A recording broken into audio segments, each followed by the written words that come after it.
I'm so excited today to introduce our guest to you. And first of all, Terrance and Cynthia are dear friends. And we have been blessed to have Terrance and Cynthia in our life. And Terrance served with me in, I almost said like in the military, but we did men's ministry together. We served side by side in the trenches, my friend, doing men's ministry and just doing life. And so I'm so excited to introduce to you today a man that is after God's heart. And he's got a story that he's going to share, what God's done in his life. And then after he's done sharing his story and what God's done, we're going to talk about his ministry. And he's got a powerful, powerful ministry, a nonprofit that the Lord has given him. And the connection, after you hear his story this morning, and then we talk about what he is doing and how God has directed every step that he's taken in life and the ones that are laid out before him, it'll make a lot of sense. And so I want to, with just a joyful heart this morning, introduce to you my friend, Terrance Hunter.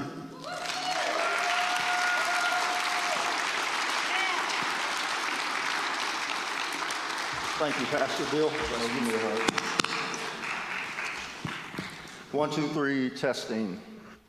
I would like to kindly remind everybody to silence your phone if you haven't already done so. Good morning, church.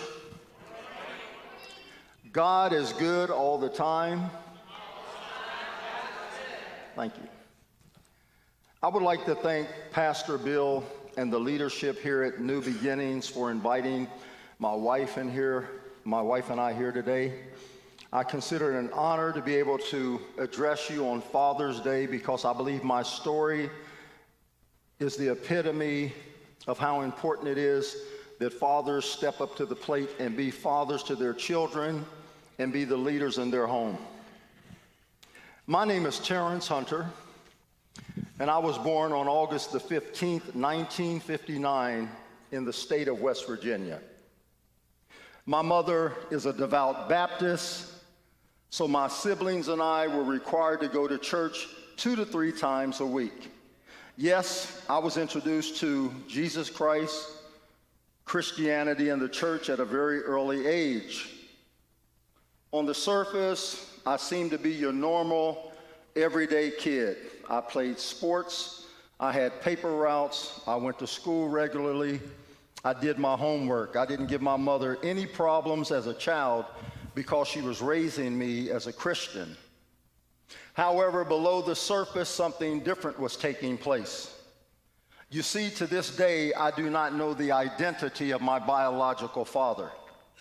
And when I was a young boy, I was very hurt, sad, and disappointed that I didn't have a father. But in this country, you learn very quickly that boys are supposed to be tough. So I wasn't trying to embrace feelings of sadness, hurt, and disappointment. So I started telling myself I didn't care that I was a fatherless child. And of course, everybody in this room knows that was nothing more than a coping mechanism because I did not want to deal with my shame and pain of not having a dad. When I was 12 years old, my mother married my stepfather, and even though he was a good man, I made no attempt to bond with him because as far as I was concerned, I was all grown up at 12 and I didn't need a dad.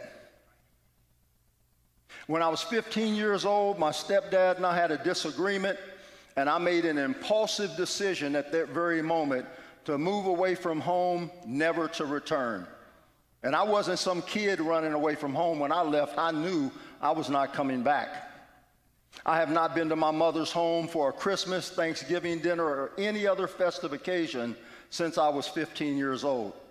I stopped going to our family reunions. I only did one positive thing after leaving home, and that's I completed my 10th, 11th, and 12th grade years of high school and graduated with my class. See, I wasn't a kid that left home and then the first thing I did is stop going to school because I liked going to school. I liked learning. And it was important to me that I graduated. The unfortunate thing is I abandoned the church, I abandoned my faith, and I abandoned my family. And I was a 15-year-old kid hanging out with men in their 20s and 30s, and these men were men who had a very low tolerance for disrespect. These men carried switchblades and they carried firearms. And what they instilled in me as a 15-year-old kid is that a real man does not take crap off of anybody. And if somebody disrespects you, you're justified in stabbing them or shooting them. So I took on their mentality. I joined the Air Force when I was 18 years old. That's what brought me to California. I was stationed at Travis Air Force Base, which is a military airlift command. And when I was in the military, I was not a good soldier in the sense that I was without discipline. I would threaten my superiors, and I did other things when I was in the military. Fortunately, I never did anything to cross the line to where I received a court-martial, so I was honorably discharged from the military. After my discharge, I lived in Northern California, and I hung out in places like Oakland, Richmond, places like that. Whenever I would go into East-West Oakland, Hunters Point, the Tenderloin, the Fillmore District, I carried my 12-gauge riot pump shotgun and a 9mm Beretta. For those of you who may not be familiar with a riot pump shotgun, it's the shotgun that police officers and sheriffs carry in their squad car. It's about this long, and it's a legitimate legal weapon. When I went into these neighborhoods, I wish somebody would have stepped to me, asking me who I am and why am I over here, because I would have filled them with lead. That was my mentality. I let my weapons do the talking. I was such a sick person that I used to refer to my weapons as my American Express cards, because when I went into dangerous neighborhoods, I did not leave home without them. I would have rather law enforcement caught me with these weapons rather than to be caught without those weapons in a situation where I needed them. So I lived a very reckless lifestyle, and it was just a matter of time before I would find myself on the wrong side of the law. In 1985, I was playing football in San Francisco, and I took a pretty bad hit that tore my anterior cruciate ligament and my meniscus. I had to undergo a knee reconstruction, and when I was released from the hospital, I had a leg brace that went from my hip all the way down to my ankle and had metal on both sides of the brace, so I had to walk with a stiff leg. A couple of days after I was released from the hospital, my live-in girlfriend accused me of infidelity, of having sexual relations with other women.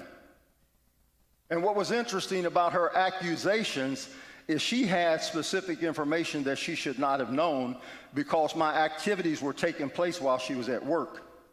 It occurred to me that there was only one person that could have told her about my affairs, and that was my weightlifting partner. Him and I both weighed about 250 at the time. We could both bench in excess of 400 pounds. We could squat more than 500 pounds, and we could deadlift more than 600 pounds. And so I was in no condition to engage in physical combat with him, but I was in a state of rage, so I took my 12-gauge and I shot him twice and killed him. I was convicted of second-degree murder, and I received a 17 years to life prison sentence. I was 25 years old at the time, and after they convicted me and transported me to the Department of Corrections, they sent me to the worst prison that California had at the time, Folsom State Prison. And at that time, there was only 7 prisons in the state of California. They built 24 prisons during my confinement. When you committed murder, when I went to system, you were either going to San Quentin State Prison or you were going to Folsom. What made Folsom the worst prison is because you had approximately 5,000 of us serving time there, and most of us were serving time for murder. You had the Black Guerrilla family, you had the Texas Syndicate, you had the Mexican Mafia, you had Sureños, Norteños, Bulldogs, and we shared the same line. Not like these prisons today where they have 7 and 10 yards at each prison where they divide you up on these different yards. So the prison I was in, Folsom, it was a very violent prison. It was a very racially charged environment. and riots and violence was the order of the day. So for my first 12 years in prison, whenever I had a problem with a fellow prisoner, I resolved that problem with the use of violence. And I didn't think I was a violent person. I thought I was just being a man doing what men do. However, in 1994, I was at San Quentin State Prison, and after being involved in a pretty serious altercation, and I looked at my behavior, I reached the conclusion I was a violent person because I didn't respond to situations like normal people. And so I decided I need to take a close observation of myself to figure out how a boy that was raised in the church became the sort of man that I became, doing the sort of things I did. I used to tell my friends if my mother could see me in here, if she had a microscope she could look in, she would be very ashamed of me because that is not the person she raised. So I decided to enroll in a program called Alternatives to Violence, better known as AVP. This is a 3-day, 21-hour workshop. And I decided to participate in this program to get a better understanding of my thinking and my behavior because I knew if I returned to society with the mentality I had, I would be like a lot of men in prison. I'd either be back in prison or dead. So I participated in this program, and what made this program unique, in prison, all I interacted with were black guys. Mexicans only interacted with Mexicans, whites only interacted with whites. But when I went into AVP, they had 5 blacks, 5 whites, 5 Hispanics, 5 Asians, and so I was forced to interact with people of different races. And what I found out, before I used to look at a guy just being a Mexican, but in this program I would find out a lot of these guys had my history in the sense they grew up without dads too. They left home early too and went out in the streets, took on the street life. So I found out I had more in common with these guys than I thought originally. I immediately made the connection between my internal anger and how I felt about not having a dad. I realized that whereas previously I thought my anger and violence was due to what people said to me or did to me, it had absolutely nothing to do with anything anybody ever said or did. It was about what was going on inside of me. False sense of manhood, insecure. And so once I understood the nature of my anger, I wasn't angry anymore. The Alternatives to Violence Basic Workshop was such a rewarding experience that I completed the advanced and training for trainer workshops, and I became an AVP facilitator.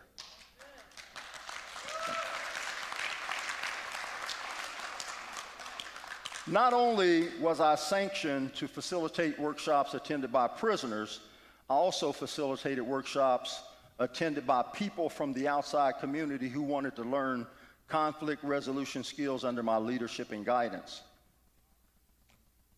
That changed my image of myself. I remember right after becoming a facilitator, one of my friends approached me and he told me he was having a problem with another individual, and he asked me would I step in because I had influence in prison prior to start taking groups. And so I went and spoke to the person he had a problem with and actually resolved it. So I went from being an agitator and an instigator to a mediator. And there was power in that. When you can stop men from being violent, there's power in that. And what you don't understand about a lot of men in prison, there's guys in prison that like doing violence for the sake of doing violence, but most guys do it because they're connected with a clique. If you're connected with a clique, you don't have no choice in situations to do certain things because you can't make your clique look weak. But now, all of a sudden, these guys had a solution. They could come to me, somebody who was respected in the population, and I could squash situations to where violence would not take place. What happened is Asian, white, Mexicans, guys of all races would come to me because everybody knew in the population that I was someone advocating against violence. Whereas I used to support my friends in their violence, I no longer did that. When they would come to me and talk about a situation, I would say, okay, if you stab him, what is that going to accomplish? You're still not going to get paid. And if you get caught, you're getting ready to get some more time, and the parole board's just going to continue to deny you parole. So when I started speaking reasoning, these guys were listening. One day I was on San Quentin's lower yard, and a friend of mine mentioned a program called Kairos. And he said this is a faith-based program in which about 30 Christian men come inside San Quentin and spend 3 days with us. So I signed up for the program. On the first day, we met in the Protestant chapel, and after our meet and greet session was over, we were divided in groups where there were several prisoners seated at tables with several of these Christian men. And so the man at my table said, we're going to go around the table, introduce ourselves, and tell the group something about ourselves. And through self-talk, what was going on in my head, I said, I'm not telling them nothing about me. I was not into sharing personal information. However, when those men started speaking and divulging personal information about themselves, I felt obligated to do the same. So when it was my turn to speak, I told them my name. I told them I had a poor relationship with my stepfather, and I left home at the age of 15, never to return, and I started hanging out with street thugs. These were my mentors. I said, you know why those men were attractive to me? They dressed well, they drove nice cars, they always had money, and they were always surrounded by beautiful women. So those guys were my role model. I said, but unfortunately, they gave me a false sense of what it means to be a man. When I finished speaking, there was a white gentleman to my right, and he turned to me, and he said, poor relationships with stepfathers is not limited to just simply stepfathers. He said, I had a horrible relationship with my biological father, and he was very abusive to my mother and I. And while he was telling the story, tears were rolling down his face. And this caught my attention because I was in my late 30s, and this marked the very first time I ever seen a man cry. The circles I ran in, real men don't cry. And he was in a room full of men, not trying to hold back his tears, he just let them flow. And when we took our first break that morning, he approached me, he said, I feel like there's a connection between you and I. If I write you, will you write me back? And for some reason, in a very nonchalant way, I said, sure, if you write me, I'll write back. But it was interesting because I wasn't writing anybody at that time, including my family. But I told him I would write back. At the end of this 3-day workshop, they let people from the outside who were in the Kairos community spend the final night with us. And so this man I'm talking about, his name is Bruce Hodgen, and on the very last night, he introduced me to his wife, Connie. Now, they befriended me, but they weren't permitted to visit me because they came in San Quentin as volunteers. And staff does not let volunteers who come into an institution visit prisoners at that institution because they don't want us to establish a relationship with them to where they'll bring contraband into the prison or possibly help us escape.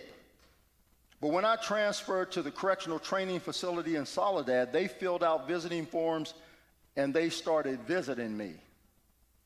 I would learn that Bruce is a real estate agent, broker, and land developer, and him and his wife live in Saratoga. They started visiting me on weekends, holidays, my birthdays, so they were driving from Saratoga to Soledad on a regular basis, which is about a 180-mile round trip. They would have to get up very early in the morning because they wanted to be the first ones in the visiting room, and CDC puts them through quite a regiment to get inside. So their day would probably start off at about 5 in the morning, and it would probably end at about 8 o'clock at night, coming to see me. And so after they started visiting me for a while, they asked me, is there anything they can send me? And I made them aware of the quarterly packages that prisoners in California can receive. We can receive quarterly packages that weigh no more than 30 pounds that contain clothing, food items, and cosmetics. So they started sending me these quarterly packages. A few years after they were visiting me, their brother and sister-in-law, Sebastian, Bosco, and Victoria, they started visiting me. So now I had 4 members of this family visiting me on a regular basis, and I didn't see that coming, a white family visiting an African-American man in prison for murder, accepting all my collect phone calls, writing me regularly. But what happened is this family was showing me agape love, unconditional love.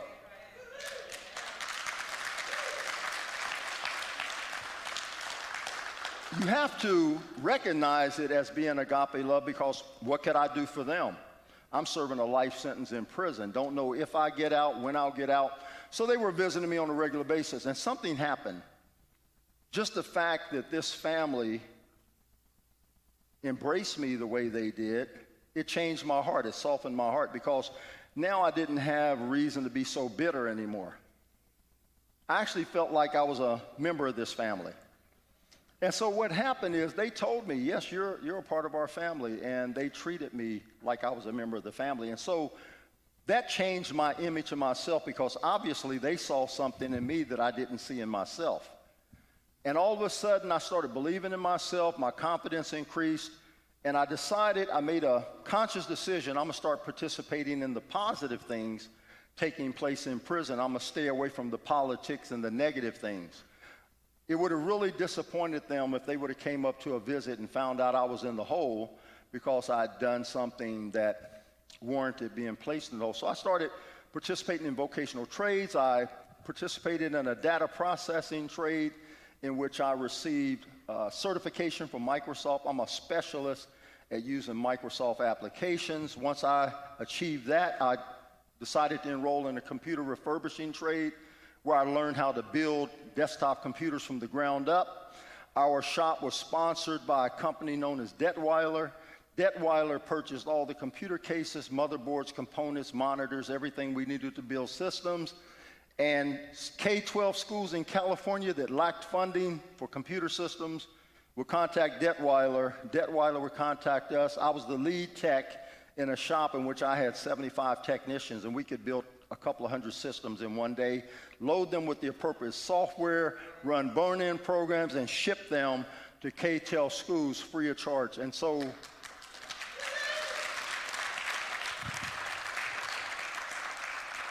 at the time in which they shut my shop down, we had donated more than 25,000 computers to K-12 schools. In 2006, with the help of 35 other prisoners, we started a Toastmasters International Club at the training facility in Soledad.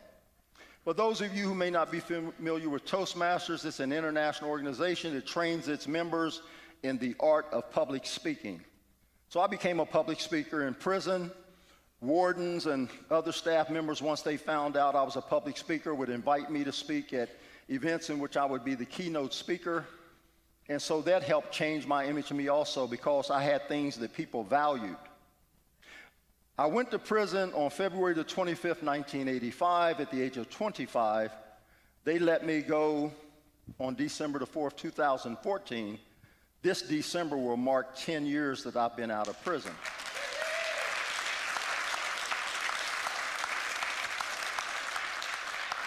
I went to prison at the age of 25, and when they let me out, I was 55. So I spent half of my 20s, all of my 30s, all of my 40s, and half of my 50s in prison. 3 months after my release, I decided it was time for me to go to my first Toastmasters club in society. So I went on the internet and I found a club called True Talking Toastmasters, which is a Silicon Valley club. I showed up one night as a guest. I don't know if you know it, but if you go to a Toastmasters meeting, they'll ask you to stand up, introduce yourself, tell them something about you. I told them my name. I told them I've been a Toastmaster since 2006, that I've achieved my Competent Communicator Award, my Competent Communicator Bronze, Silver, and Gold, my Competent Leader, and my Competent Leader Gold. I said, what you don't know about my club, it's located in a prison. I said, I was just released from prison 3 months ago after serving 30 years for murder, an act I committed in 1985. Now, all these people work for IT corporations like Amazon, Apple. There wasn't a black face in the room. And when I finished speaking, they stood up and gave me a standing ovation. They asked me to join the club, and the reason they did that is because I had more awards than anybody in that club. And they asked me to join the club, which I did. There's a member of the club named Chris Hennessy, who's a videographer, and he said, Terrance, I would be honored to pay your membership and international dues. I said, thanks, Chris, but I'm gainfully employed and I can pay my own dues. And so I joined the club that night. 3 months later, when the executive body election took place, one of the members nominated me as Vice President Education. I accepted the nomination. They voted me in. The following year, when the executive body election took place, they nominated me as their president. I accepted. They voted me in. So here I am, less than a year out of prison, going to conferences and conventions representing my international club. In 2017, I was the Area B6 Director of Toastmasters International, which means all of the clubs in Cupertino were under my leadership and guidance, including the ones at Apple and Amazon. 3 years after my release from prison, I wrote my autobiography entitled My 30 Years with the California Department of Corrections, and that's a speech I deliver. And quite often I show up and people say, "Oh, you're the guest speaker today." I say, "Yes, I am." And they say, "So you were with the department for 30 years? I say, "Yes, I was." And then they'll start to ask me, do I know their cousin or brother or father? And quite frequently, I do know them. Yes, I'm very familiar with Captain Wiggins. He's the captain at the Central Facility in Soledad. And most of the time, these are law enforcement people. They have lunch with me for 30, 40 minutes. We talk. And it's not until 3 minutes into my speech that they find out that I'm an ex-felon. I'm telling you about my accomplishments because so often people have their preconception of ex-felons. They want to lump all of us in the same category. And what's amazing about that, if a police officer beats the crap out of somebody and commits police brutality, everyone's quick to say, "Oh, that's that officer. It has nothing to do with other police officers," but yet they want to put all of us in the same category. And so I tell people quite often, if I'd been released from prison 10 years ago and I came back out here and killed somebody or beat somebody or did something vicious, all of you would know my name. I'd be a household name. But those of us who leave prison to do well, no one hears about that.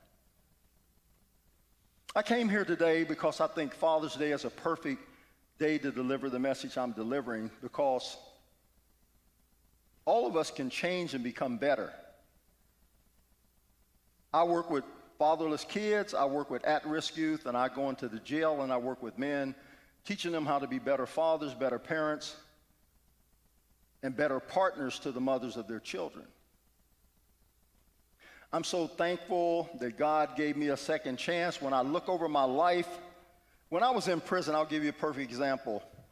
When you go to the shower in prison, quite often men have all kind of battle wounds on them where they've been stabbed or where their teeth have been knocked out. And I used to go to the shower and brag that I didn't have any battle wounds on me, that I have all my teeth, that I don't have any scars on my face. And I used to attribute that to the fact that I fight very well, the fact that I'm stronger than most men. I took credit for the fact that I did 30 years and never received a scratch, whereas a lot of my friends died in prison. I saw a lot of my friends stabbed to death. I saw a lot of my friends thrown off of tiers. I saw some of my friends shot by prison guards during riots, and yet I come out unscathed. I had a spiritual awakening when I was in prison, probably 10 years before I was released. I could feel God's presence. I could feel the Holy Spirit. I could feel His love, forgiveness, and grace. When I looked at my life, I could see that God had had His hand on me all along, long before I came to prison. I can look at situations in my life before prison where my life could have been lost, and I can look at countless situations in prison. I've been in more riots than I can tell you about. And yet, it's obvious to me that God had bigger plans for me. It brings to mind Jeremiah 29:11. "For I have plans for you, says the Lord, plans to prosper you and not harm you, but to give you hope and a future." And what also comes to mind is Proverbs 22:6, where it says, "Train up a child in the way he should go, and even when he's old, he will not depart from it." And I thank God for a mother that raised me the way she did, because I think that's what separates me from a lot of guys in prison. Is I had a foundation. I just deviated from it, and it was anger that drove me in the direction I went. So I want all of you to understand anger is a terrible thing if you don't deal with it. It can make you do things that you would never even think about doing, because when you're angry, you're emotional. Your logic and rationale goes out the window. And so I came here today to show you what a good God we serve, that he has redeemed me and he has restored my life. And so in closing, I would like to say that I go to speaking events all the time. I just went to Family Community Church and did a men's conference, and they advertised it before I got there. And a lot of men came there. It was over 300 men there, and a lot of them have records. A lot of them have been in and out of jail and prison. And my message to them is the same message for you today. Don't allow your past to rob you of your future.